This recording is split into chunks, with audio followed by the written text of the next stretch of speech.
Halo, assalamualaikum warahmatullahi wabarakatuh. Balik lagi di Ginau TV. Sarangan sedulur sedangkan.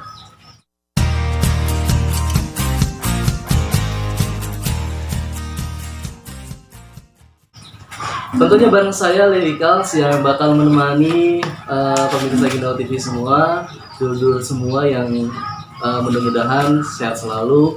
Dan seperti biasa kita ada di acara Ginau Podcast. Kali ini sudah hadir di depan kita semua seorang ibu yang luar biasa yang sudah hadir di sini, yang bakal bercerita tentang kontribusi, tentang karya beliau, tentang prestasi beliau juga ya.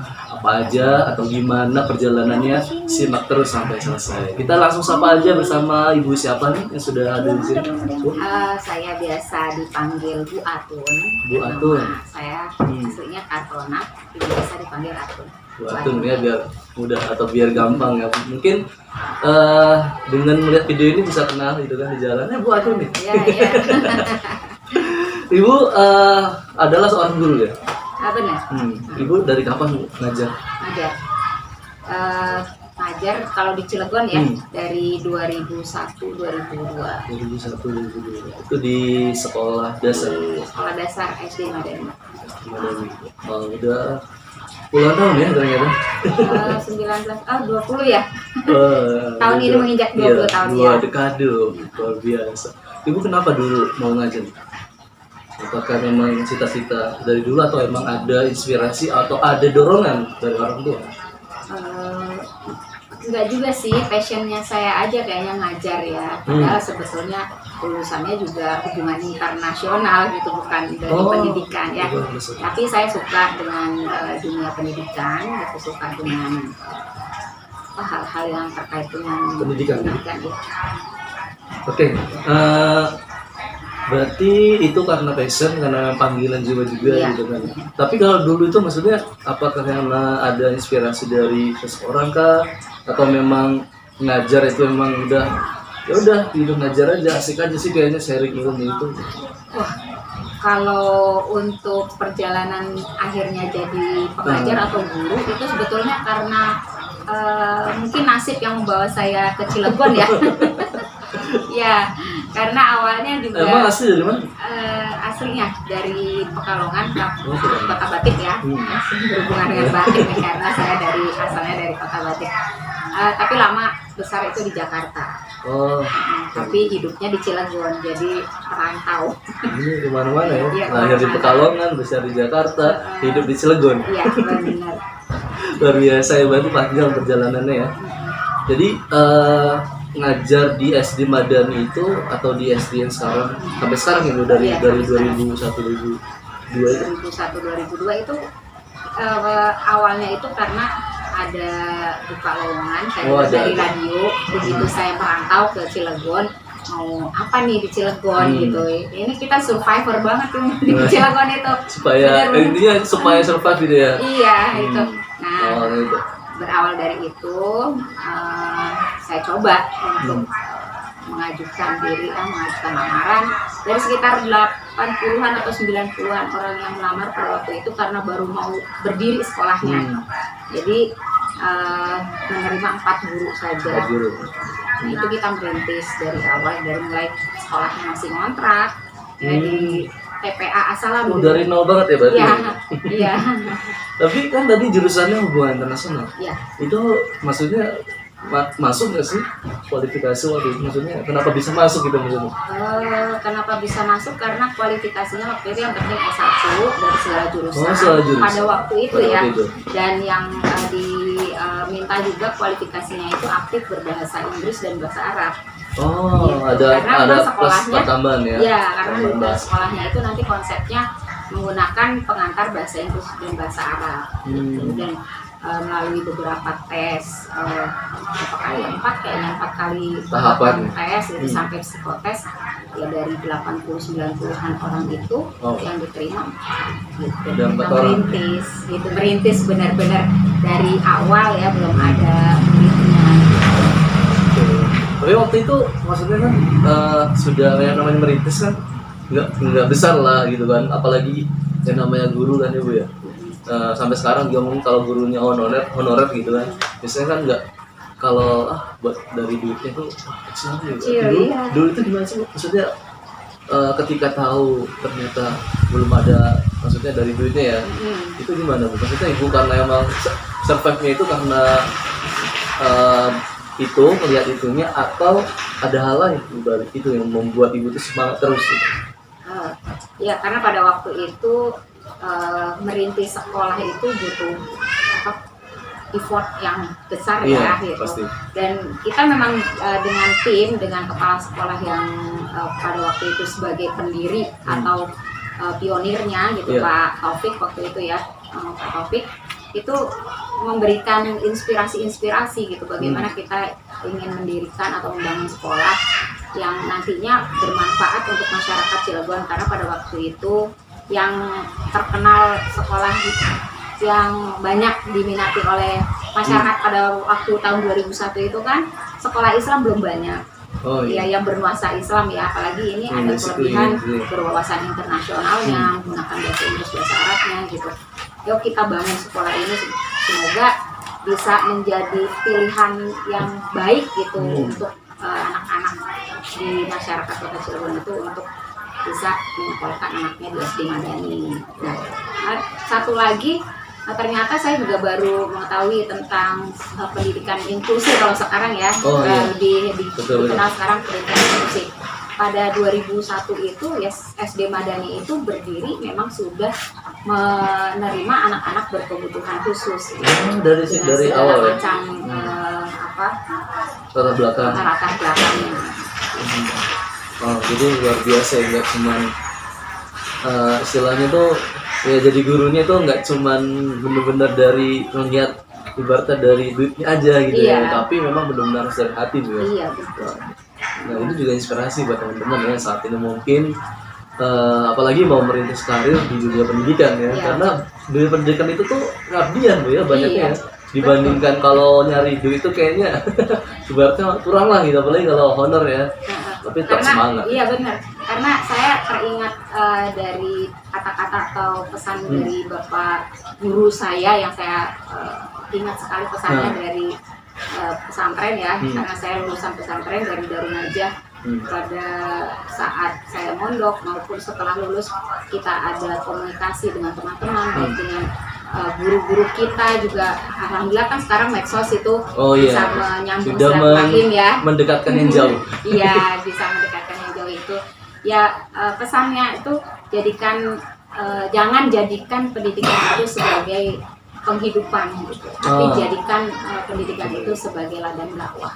Nah, jadi kalau bisa sih mungkin sarannya gitu kan, kalau memang itu masih honor gitu kan, lebih baiknya memang ada kaki yang lain gitu ya, supaya jangan terlalu berharap di situ kan. Seperti itu Bu ya, mungkin pelajaran. Iya. Nah, dengan adanya peluang juga sih sebetulnya ya, mungkin kalau dari segi materi tidak terlalu besar juga, apalagi dulu waktu merintis ya memang kecil lah gitu. Ya kita harus pinter-pinter cari peluang lain gitu, selain mendapatkan penghasilan dari lembaga tempat kita mengajar ya, dari gaji, itu bisa dari usaha lain. Nah kebetulan juga awalnya sebelum saya ini sampai sekarang juga saya usia belum 50 ya, tapi saya udah memikirkan nanti kalau sudah akan pensiun tuh saya mau ngapain gitu, tuh udah saya pikirin juga gitu. Mikirnya jauh ya. Dari harus dari 5 tahun sebelumnya bahkan saya udah mikirin gitu, kalau seandainya ini dari pendidikan kan sudah ada gitu, terus alhamdulillah juga saya senang masak gitu. Awalnya itu sebelum ke batik itu catering gitu, jadi menyiapkan juga makan siang anak-anak yang sekolah gitu. Jadi sampingannya adalah di bisnis kuliner ya? Awalnya kuliner. Emang itu awalnya sebelum ngajar udah dibangun atau emang? Iya. Dulu makanya saya bilang nasib yang membawa kita itu sampai susah bener. Kita itu bikin dulu Cikoko fried chicken. Jadi di Jakarta itu ada tempat saya dulu, itu daerah Pancoran, Cikoko, itu kita bikin ayam goreng fried chicken gitu. Kita belajar awalnya gitu ya, menunya kita ramuannya ya, ramuan ramuan sih, resep kayak obat ramuan. Ya resepnya itu kita belajar sama yang orang yang udah rame gitu ya, udah dagangnya itu udah rame gitu, kita belajar. Terus bikin ayam goreng fried chicken gitu. Ya lumayan sih waktu itu, cuma kok ya kayak gini-gini aja gitu. Mungkin ada tantangan lain nih gitu, ada yang menawarkan gitu. Ke Cilegon aja yuk, kalau mau gitu. Oh, maksudnya mungkin ada lebih banyak peluang gitu dibandingin Jakarta. Iya, kalau di Jakarta kan mungkin udah ramai dan kita mulai ngerintis kan mungkin peluangnya kecil gitu.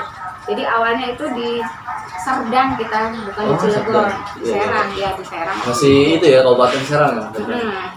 Di sana kita awalnya mulai dari menawarkan makanan dari rumah ke rumah. Menunya itu saya tulis pakai tangan, kebetulan saya tulisannya kaligrafis, kayak mirip kayak di print gitu. Tulisannya rapi bang sampai gini, ini di print atau memang punya printer? Jangankan printer, motor, sepeda aja nggak punya waktu itu. Astagfirullah.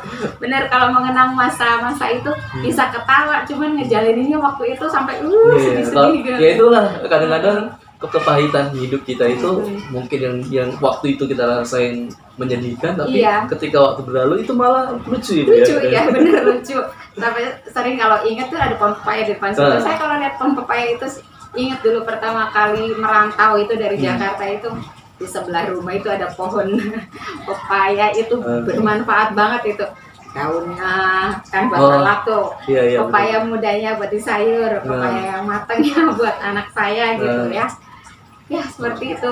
Padahal teman-teman saya nggak nyangka banget bisa saya sampai ke Cilegon gitu. Saya memposting misalnya, kalau pepaya sama pohon kelapa, kira-kira saya tuh mau pilih yang mana? Teman saya rata-rata jawabnya kelapa. Iya. Lu tuh pramuka banget gitu. Karena saya tuh dulu aktif pramuka sampai Jambore Nasional, MC pembawa acara di Jambore Nasional. Jadi teman-teman saya itu kenalnya itu, taunya banget itu saya itu pramuka banget gitu. Saya pilih pepaya, kenapa gitu? Ya karena itu yang membuat saya bisa bertahan survive ya dengan perjalanan awal saya merantau dengan keluarga kecil saya. Ternyata pepaya itu punya nilai sendiri ya buat sejarah sendiri gitu. Mungkin saat itu masa-masa sulit ya bisa dibilang. Mungkin juga masa sulit itu adalah titik balik ibu ya waktu itu untuk bangkit gitu ya. Jadi ibu konsisten ya setelah itu ya, maksudnya oke lah. Maksudnya pas titik gimana sih ketika ibu memutuskan kayaknya saya memutuskan untuk jadi pengajar aja. Titik baliknya ketika saya dapat pelatihan sosialisasi tentang undang-undang guru gitu. Jadi di undang-undang guru itu nanti kedepannya guru itu akan diupayakan untuk tingkat kesejahteraannya itu diperhatikan oleh pemerintah. Tahun 2004 waktu itu ya, awal disosialisasikan. Dan saya kan baru sekitar 3 atau 4 tahun ngajar ya. Saya lihat pandangan kedepannya berarti akan ada harapan gitu. Walaupun saya bukan dari lulusan pendidikan gitu, tapi dipersiapkan karena kedepannya nanti akan ada program-program dari sosialisasi undang-undang guru itu. Dan saya akhirnya ngambil akta 4. Supaya bisa linear ya. Supaya bisa masuk lah gitu, kualifikasi yang diharapkan. Nah akhirnya ya alhamdulillah ada program sertifikasi guru itu ternyata kan. Nah setelah saya lulus terus ada program sertifikasi itu, akhirnya bisa terjaring kan dengan adanya syarat-syarat yang ditentukan itu dengan masa kerja.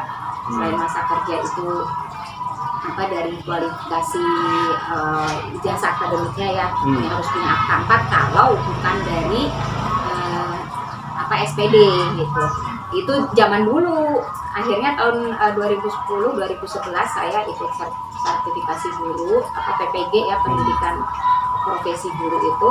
Alhamdulillah lulus gitu. Akhirnya sampai sekarang dengan kesabaran ya, kesabaran proses yang panjang dari 2001 ke 2011 ya, 10 tahun.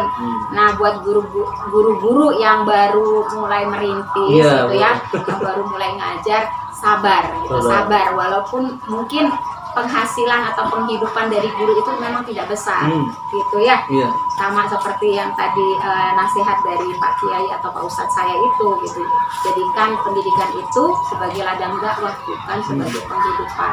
Kalau misalnya kita merasa kurang, itu semua orang itu pasti kurang. Orang kaya aja Iya, pasti kurang, betul. sampai ada yang korupsi ya nggak? Iya, betul. Nah, gitu kan.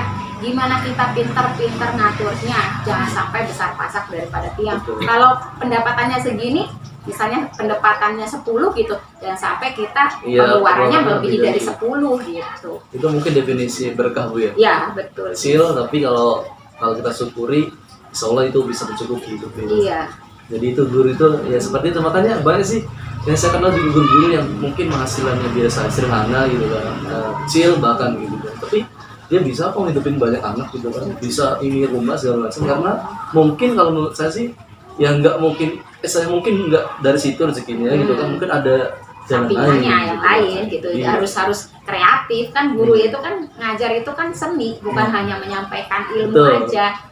Seorang Bukan guru itu- mindahin pengetahuan doang loh. Iya, betul gitu. Guru itu seniman gitu, Betul. seniman. Iya, Mau itu. dijadiin apa tuh muridnya gitu, Nah, supaya betul. indah kan jadinya gitu. Nah. Dari pengetahuan aja nggak cukup kan. Soalnya kesuksesan orang itu kan tidak tergantung dari ijazahnya, Iya, dari betul. apa gitu kan, atau Setuju. dulunya itu ranking 1, ranking 10 Iya, besar tidak terus, menentukan, gitu ranking kan, 1 tidak. juga tidak menentukan. Nah, bahkan ada teman-teman saya yang dulunya sekolahnya biasa-biasa aja, Ya, jadi soal- orang yang sukses gitu. Tapi sukses itu kan juga harus karena dia belajar mungkin setelah itu dibandingkan mungkin teman-teman. keberaniannya dia, Nah, keberaniannya dia. untuk menyampaikan ide-idenya, kejujurannya, kan, kedisiplinan dan kerja kerasnya, Daya juangnya itu ya. daya juangnya itu yang membuat orang bisa sukses kan. Jadi nggak hanya pintar aja nggak cukup. Ya, cukup, betul. Pinter aja nggak cukup ya. Nah Bu, ini juga nih teman-teman ya, di belakang saya ini ada batik Cilegon Harum Lestari. Wow, ini karya dari Bu Atun. Iya. Bisa diceritakan Bu, mungkin awalnya kenapa nih?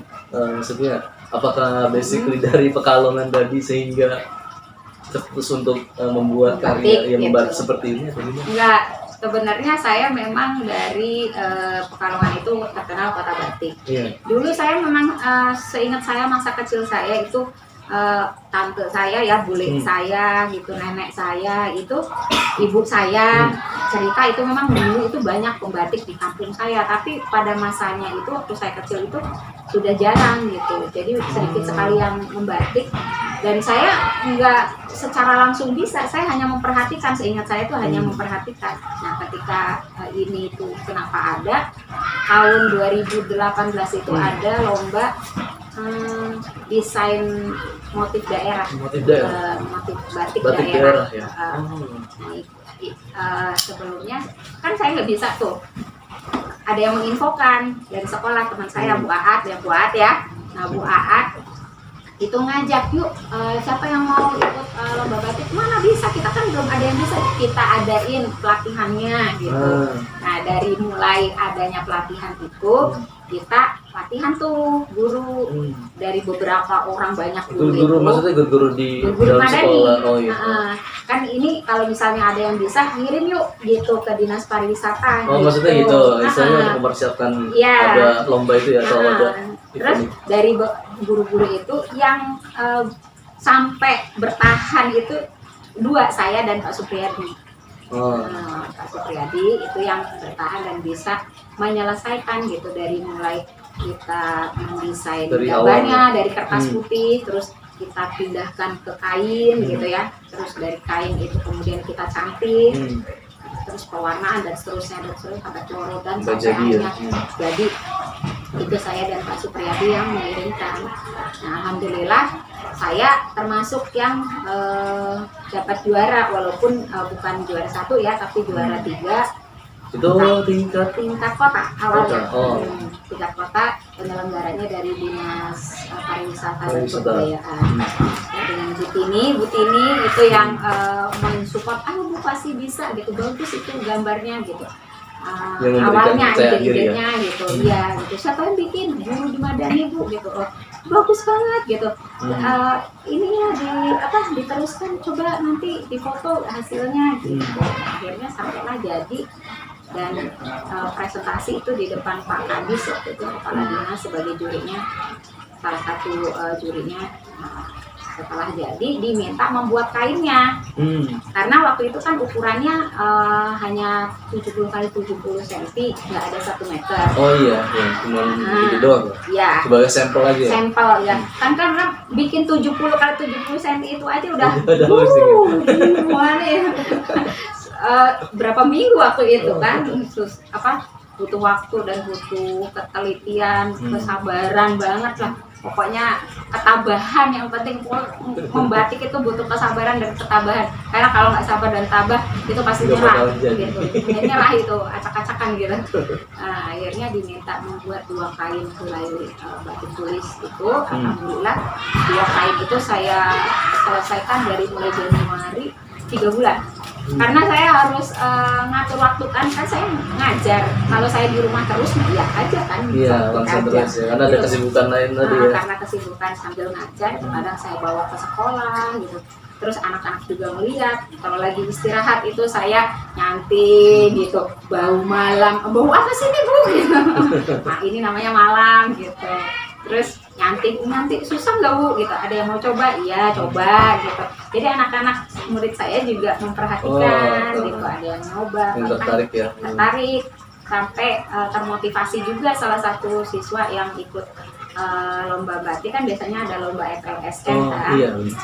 Itu ya ada yang sampai dapat juara 2 kecamatan gitu. Walaupun ya kadang-kadang kan accident itu ya, padahal kayaknya udah bagus banget, taunya ada yang cacat sedikit gitu, kepepesan gitu. Gimana tuh batik itu supaya nggak sampai ke pepesan gitu.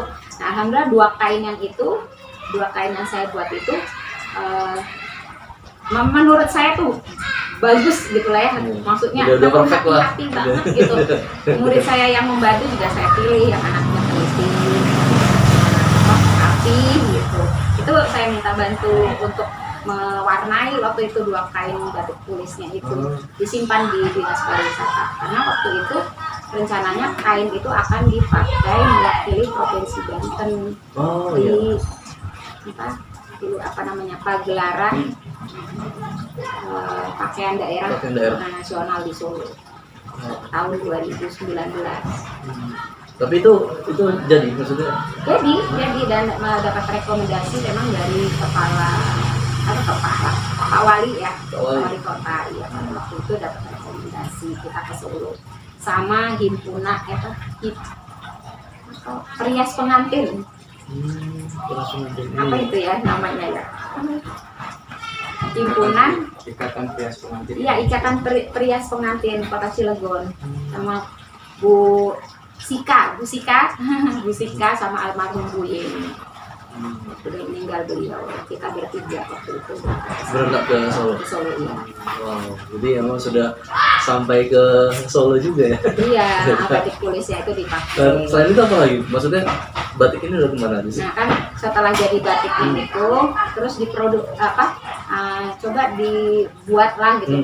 Tapi lama gitu waktunya, gimana cara buatnya gitu, mau dibuat sama siapa gitu, udah tahu sampai sini aja gitu kan. Nah akhirnya saya memberanikan diri gitu, ini kalau nggak dibuat nanti ada yang mengaku gimana gitu kan. Akhirnya dibuatlah batiknya, dan sekaligus saya urus juga pencatatan haknya. Hak ciptanya ya, itu penting lah. Untuk mengamankan kan supaya ini milik Cilegon nih gitu, dan pemegang hak ciptanya ya memang sebaiknya ya yang pembuat gitu kan. Kalaupun mau diproduksi sama Pemda atau Pemkot oleh Pak Wakil, Pak Sanuji ataupun Pak Heldi, apalagi beliau ya yang sudah lebih lama lagi perbatikannya gitu kan. Pengalamannya sebagai pengusaha ya yang udah diakui lah ya, Krakatauan itu mungkin mau memproduksinya ya bisa gitu. Tapi pemegang hak ciptanya kan tetap sebagai Iya, pembuat idenya gitu yang membuat motif ini. Tapi udah ketemu sama Belum. Belum. Kalau memang bisa bekerja sama dengan Krakatauan, ini bisa menjadi produk unggulan gitu, karena ini berkarakter banget ya. Iya, Ada filosofinya. mungkin Ada bisa diceritain. filosofinya. Jadi ini kan namanya Arum Lestari. Kenapa namanya itu Arum Lestari? Mana nih? Yang mana nih? Warna Ya, apa? boleh. Kayak ini aja. Yang biru Atau apa? yang Yang biru aja nih, yang biru. kain kecilnya ini. Hmm. Jadi ada beberapa motif ya, ada yang orange, ada yang hijau, ada yang biru. Ini makna filosofinya, pertama dari namanya Arum, itu dari nama danau Rawa Arum. Rawa Arum. Karena ini kan ide awalnya itu ingin supaya kearifan lokal itu menjadi hal yang dipentingkan gitu kan dalam proses industri pembangunan gitu. Karena kebetulan saya juga kan tadi dari pramuka pecinta alam gitu, jadi mencintai alam gitu. Itu danau Rawa Arum sebagai satu-satunya danau alami kan di Cilegon. Itu harus kita lestarikan dari danau Rawa Arum. Nah kemudian itu dari namanya, terus filosofi makna dari ini bir. Cilegon itu kan kota industri. Ini C ya. Ini C yang berhadapan-hadapan 4. Ini ada C Cilegon ya, makna dari Cilegon kota industri C. Nah ini C. Terus ini ada bunga teratai yang ada di rangkaian tahun, yang kecil-kecil di tengahnya ini tampil karena domisili saya itu kan di Kecamatan Citangkil. Ingin membawa bahwa di Citangkil juga ada motif yang bisa khas dari Citangkil. Ya. Batik Citangkil ini kalau di Pak Wakil atau di sana, batik Citangkil. Iya gitu kan. Gitu ya? Batik Arum Lestari, batik Citangkil gitu. Ini tangkil. Gitu. Kalau ini Cilegon kan ada di pesisir pantai ya, mewakili dari silang ini juga zigzag. Kenapa nggak dibikin lurus-lurus aja? Ini ketemu gitu, ini ketemu gitu. Kenapa zigzag gitu? Karena Cilegon itu kan tempat pertemuan kan, Sumatera, Jawa sebagai yang strategis gitu ya. Kan nggak lurus aja kan, mau kemana, mau ke Singapura ke Sumatera dulu kan harus ngelewatin Cilegon. Kalau di pelayaran gitu kan, di perairannya, dan industri yang ada di Cilegon rata-rata juga kan adanya di pesisir pantai kan, pabrik-pabrik itu. Gimana itu kalau seandainya terjadi sesuatu di sana gitu kan ya, air yang dibuang ke laut yang seperti apa, bagaimana polusinya gimana gitu. Itu panggilan seperti itu, orang Cilegon itu menyadari bahwa Cilegon itu selain memang sebagai kota industri yang kayak gula gitu ya, banyak didatengin orang, tapi rawan gitu. Iya betul. Kan rawan ya. Jadi kalau alam itu kadang-kadang kita dianugerahi alam yang luar biasa, tapi kalau nggak bisa ngelolanya katanya bisa jadi musibah juga. Iya betul. Kita lestarikan alam, nah makanya sebagai turunannya juga ini, kalau motif ini bermakna filosofi Arum Lestari, melestarikan alam yang harmonis tentunya ya dengan perkembangan industri kota Cilegon, harus selaras gitu. Ini ekoprint yang lagi trending kan. Ini bikin motifnya itu kan dari daun-daun, ini lebih ke alami, ke warna alam. Jadi ini kalau yang merah ini dari daun jati ya. Ini biasanya dari daun jati. Kalau ini dari daun-daun. Jadi kita tempel, kita susun sedemikian rupa secara artistik gitu. Terus digulung, dikukus. Udah selesai. Ini lebih mudah dibandingkan proses waktu saya membuat awalnya batik tulis ini. Oke. Ya, begitu ceritanya. Filosofinya ternyata luar biasa nih teman-teman ya. Kemudian itu biasanya kalau ya ya jadi waktu kemarin ini Pak Walakil itu mau berkunjung ke sini. Oh, mau ke sini. Iya, Oh, mau berkunjung, mau apa? melihat langsung ya. Gitu, Iya. gimana ketika Lestari itu. Tapi kena PPKM darurat. Akhirnya ditunda, dipending. Semoga setelah PPKM darurat ini selesai, ya bisa Follow up ya. diangkat, di follow up dan diangkat. Kalau ini mau dijadikan pakaian daerah gitu atau pakaian yang banyak dipakai, Iya sih, digunakan lokal gitu ya. Ya bisa dimacam-macam, jadiin produk macam-macam selain baju yang saya pakai ini. Ya, bahkan juga ada masker juga ya. Terus ada topi juga. ada topi yang ini dari Ecoprint ya. Kalau ini kombinasi Ecoprint dan batik. Wow. Ada yang romal yang khusus laki-laki yang biasa dipakai kalau ulang tahun pakai Cilegon ya, romal gitu. Bisa tuh Oke. dipakai. Siap, nanti di ini lah. Ini ya kayak gini nih. Iya, kayak gini nih. Ini. Nah, kan Cilegon kan dekat dengan Anyer kan. Ini bisa jadi ini produk yang bisa menjual merchandise lagi khas. Oleh-oleh juga. Oke. Selain ini nih bisa dipakai, boleh mungkin dicoba. Langsung dicoba ya. Produk-produk lain juga sedang disiapkan. Wow. Desainnya juga selain desain utama yang ini Arum Lestari juga sudah ada desain-desain lain yang bisa nanti diproduksi Produksi lagi. ya. Jadi Tapi tentunya lebih berkembang. saya sebagai guru karena memang tidak terlalu fokus ke usaha batiknya. Ini persiapan untuk saya nanti kalau pensiun sih mungkin saya akan lebih fokus menggeluti ya, sini ya. menggeluti. Cuma sekarang kan saya masih punya Masih ada tanggung jawab itu ya. tanggung jawab pekerjaan lain juga. Kalau misalnya ada yang mau jadi bapak angkat gitu atau misalnya ada yang mau sponsorin Iya, gitu, mungkin ada Pak desain-desain Wali lain ya, gitu Pak yang Wali. Mudah-mudahan Pak bisa Wakil. melihat ini gitu kan ya, yang tadi sudah diceritakan luar biasa gitu kan. Mudah-mudahan bisa bersama gitu kan ya. Kalau udah menjanjikan katanya pensiun dini. Oh iya boleh, nggak apa-apa. Kalau memang lebih menjanjikan dan kayaknya udah umur 53 tahun lagi sebelum masa pensiun kan Nah. di yayasan kita di Banten Visitama di SD Madani itu usia maksimal sebelum pensiun itu 55. 55 ya. Jadi misalnya sebelum 55 ini sudah menjanjikan gitu ya, saya mungkin Sudah bisa menghidupi. ya sudah bisa punya ladang lain gitu, ladang betul. lain yang lebih safe gitu.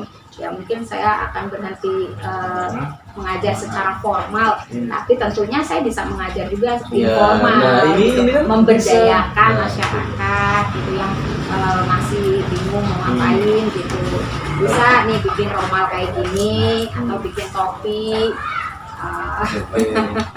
Tadi Bu masih lanjut ya. Ya kalau penghargaan selain tadi juara tiga yang sampai di ke Cilegon, Solo di itu, Solo, apa lagi? kemarin diundang, bukan diundang ya sebenarnya itu dari 400 peserta yang ngisi Google Form. Kita kan udah masa pandemi nih, kalau mau pelatihan atau apa gitu, itu yang menyelenggarakan Kementerian Pemberdayaan Perempuan, Kemen PPPA dan anak ya, dan perlindungan anak.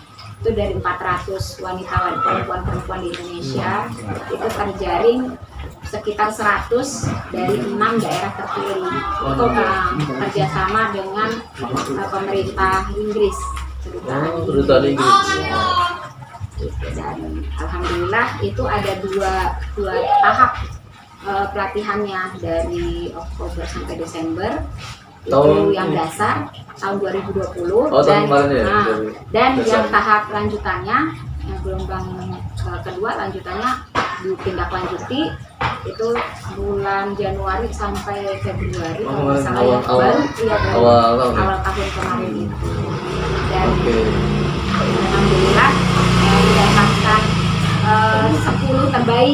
salah satunya saya Oh, sebagai peserta peserta terbaik. ya. Ada yang peserta terdisiplin, ada yang peserta apa gitu. Saya sebagai peserta terbaik juga. Oke, mungkin ini bisa ditunjukkan penghargaan itu. Ini Biar lebih- ya ini nanti kita dari share. Kementerian Dinas Koperasi, Oh. juara 1 tingkat Cilegon ya. Teman-teman ya nanti bisa Yang ini dilihat ya. Kecamatan Citangkil. Dari mewakili Kelurahan Taman Baru ya, Pak Lurah Taman Baru sudah kesini 2 kali atau berapa kali, 4 kali ya, 4 kali udah kesini? iya Pak Lurah. Wow. Nah ini trofinya. Kalau yang pialanya dari Kota Cilegon Dinas Pariwisata dan Udah ada juga ya. bisa di bawahnya. Oke, selain penghargaan ini batiknya udah terjual kemana nih? Mana aja gitu? Kemana aja, kebanyakan ya di Cilegon, terus ke Jakarta, kota-kota di Jawa itu tidak. Itu lebih bentuk maksudnya yang terjual itu lebih Kain. kayak gitu. Dari Oh, kain. kainnya, dari kainnya aja. Terus kalau dalam bentuk produk itu kemarin itu dari Sumatera Selatan. Waktu itu ada pertemuan guru simposium nasional. Simposium. Sekali menyelam minum air atau sekali dayung 20 terlalui gitu ya. Sambil simposium saya belajar menulis buku. Waktu itu ada simposiumnya gitu, menulis buku. Itu saya bawa batik juga. Jadi mau pulang nyari cindramata ada. Jadi teman-teman yang dari Sumatera, dari Aceh, Dari luar juga pada ini ya, daerah tertarik beli, juga. pada beli. Oke, nah buat pemirsa nih yang mau ataupun pengen lebih tahu Bu, ada ini nggak sih media sosialnya gitu? Buat di kepo-kepoin gitu. Di mana deh? Medsos, di medsos itu saya ada untuk batik ya, itu di fanpage saya. Kalau Fanpage Facebook ya? Facebook saya Facebook. kan Atun Karbana Duta. Nah, saya buat fanpage-nya Batik Arum Lestari. Batik Ada. Arum Lestari ada ya di Ada, Facebook ya. ada di Facebook. Kemudian di Instagram juga ada. Di Instagram ada Batik Oke, nanti Cilegon. bisa ada teman-teman Lestari. lihat di sini atau di sini boleh. Kalau YouTube-nya YouTube saya juga juga ada. Itu- Tapi saya nggak bikinnya Batik Arum Lestari karena memang di situ saya juga banyak men-share gitu untuk media-media belajar gitu. Kayak ngajar ke Oh, anak-anak gitu. Jadi di YouTube-nya itu kayak ngajarin ini juga ya, konten ya atau gimana? Ada yang konten, ada yang ngajar lembaga, maksudnya SD, Masih anak SD, itu masih campur. buat personal branding gitu aja ya. Personal branding dulu kan, karena memang ini kan belum Hmm. boom gitu. Oke, nanti alamatnya nanti kita akan inilah pasang Taruh di ya. biar lebih mantap ya. Nah, ini juga dari Ginau TV, Iya. subscribe Ginau TV. Oke, Jangan Bu. lupa. Wow, ini luar biasa Bu ya Uh-uh. obrolannya. Mungkin mudah-mudahan sih next ya bisa ada episode yang selanjutnya mungkin ya ketika Ya. Ibu mungkin sudah bekerja sama sama Pak Wali. Oh, ya. amin. Pak Wakil juga ya. Intinya sudah jadi ciri khas lah gitu di Kota Cilegon ya terutama gitu. Mudah-mudahan itu bisa terwujud Bu ya. Terima kasih Bu ya sudah ngobrol kali ini. Mudah-mudahan tadi tuh harapannya memang ada nextnya obrolan kita karena ini seru banget. Ibu sebagai seorang ibu, sebagai seorang guru, sebagai juga bisa dibilang pengusaha juga ini nanti ya kan. Amin. Mudah-mudahan semuanya lancar Bu ya, dan kita doakan dan kita tunggu juga kabar baiknya dari apa yang Ibu sedang bangun di hari ini dan selanjutnya tentunya. Iya. Dan buat teman-teman juga terima kasih dan tetap stay tune ya di channel Ginau TV. Terima kasih. Wassalamualaikum warahmatullahi wabarakatuh.